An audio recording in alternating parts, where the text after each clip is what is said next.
జిల్లా నర్సీపట్నంలో కోటి రూపాయలు విలువ చేసే గంజాయిని మాకవరపాలెం పోలీసులు పట్టుకున్నారు. రాజపల్లి దగ్గర వాహన తనిఖీలు చేస్తుండగా 3 వాహనాలలో అక్రమంగా తరలిస్తున్న 370 కేజీల గంజాయిని పట్టుకున్నట్లుగా డీఎస్పీ శ్రీనివాసరావు తెలిపారు.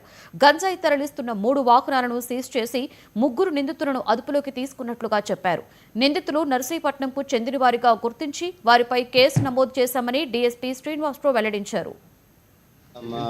నర్సీపట్నం రూరల్ ఇన్స్పెక్టర్ రేవతమ్మ గారు, Makavarapalem SI Damodar Naidu, Narsipatnam rural SI Rajarao, Golconda SI Ramarao and team plus ఇందులో స్పెషల్ పార్టీ కానిస్టేబుల్స్ అంతా కూడా కలిసి ఈరోజు రాచపల్లి చెక్ పోస్ట్ దగ్గర వెహికల్ చెకింగ్ ఆర్గనైజ్ చేశారు.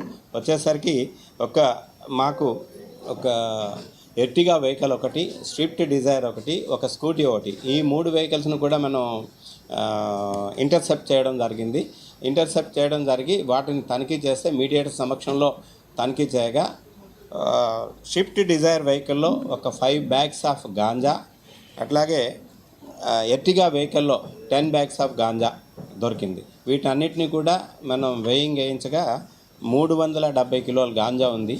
అట్లాగే దీని ఖరీదు సుమారుగా ఇప్పుడు వాళ్ళు కొనడం అయితే ఇంచుమించుగా 18 లక్షల రూపాయల 50,000 రూపాయలు కొన్నారు.